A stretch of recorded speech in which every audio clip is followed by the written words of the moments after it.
What up, YouTube? LTH coming at you with a video. 713 to Bio City. We in the building. Yet again. So, Texans and Packers face off tomorrow, while Stroud versus Love happens for the first time ever. And as you can see, the Packers are the favorite to win the game. And it's safe to say that the Packers got most of their starters playing, while Houston will be down 5 defensive starters, 4 due to injury and 1 is on suspension. Though they got a few good news is that the Nico Autry has been activated from his 6-game suspension, so that is pretty good. Though got a few players that's questionable, and like I said, 5 defensive starters are gonna be out, such including Alshire Toto, who has been balling. Jimmy Ward is out again. He can't stay healthy, and Kamari Lassiter is going to be missing another game. And Sims is going to be questionable, and Fatu Kasi. So yeah. Oh, and shout out to Adam James, known as AJ. He's a diehard Packers supporter. Supporter of the Packers, content creator. Salute to you, my guy. And may the best team win. So, how do I look at this? Sure, not everything is guaranteed, but I could look at this as being an offensive shootout. Any team could be talented, but as the saying goes, hard work can and will beat talent. And it's going to boil down to which team works the hardest.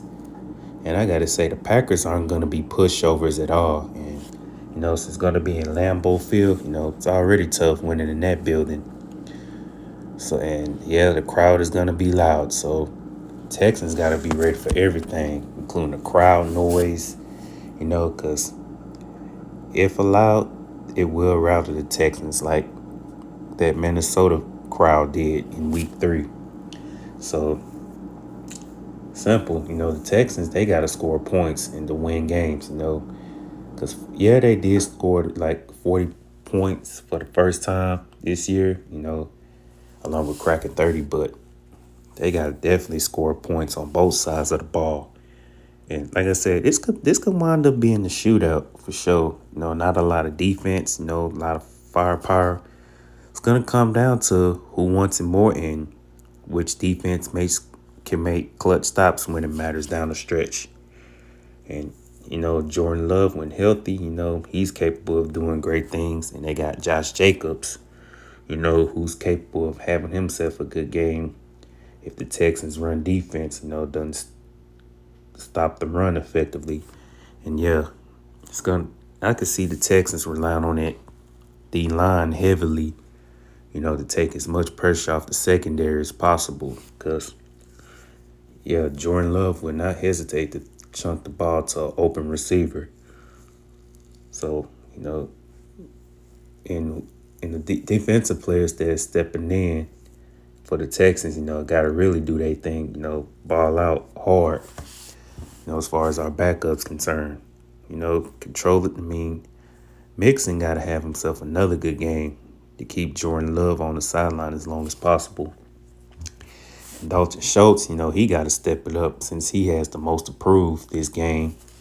Gave him that contract extension, hasn't lived up to it so far. So he definitely got to step it up.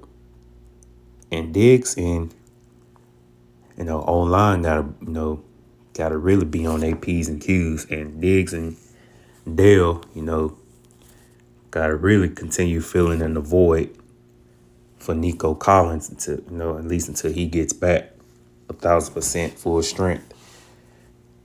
And, some players to watch is, Mechie and Hutchinson. And the key defensive secondary players got to ball out too. Stingley, Petrie, and Kalen Bullock gonna be more of him. And hopefully the Texans can, get a safety in the Actually, they should get a safety in the deadline, by the way. You know, they desperately need help at safety and D tackle.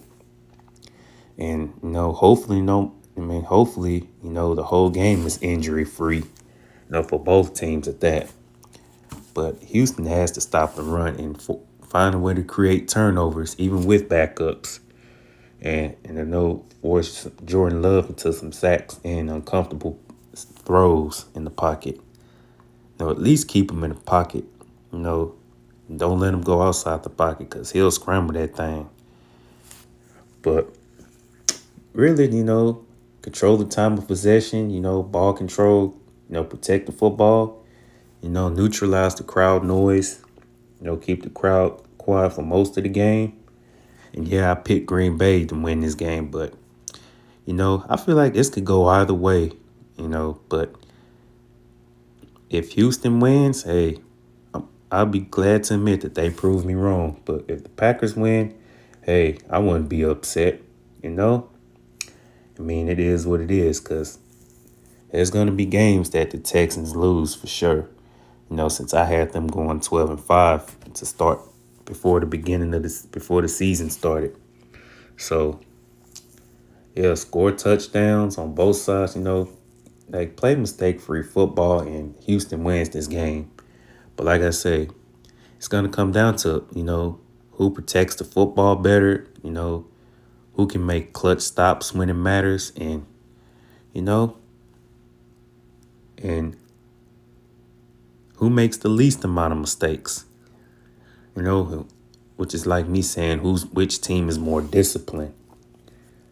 Because discipline is everything. Because the team that's undisciplined, more undisciplined, is the team that'll lose for sure.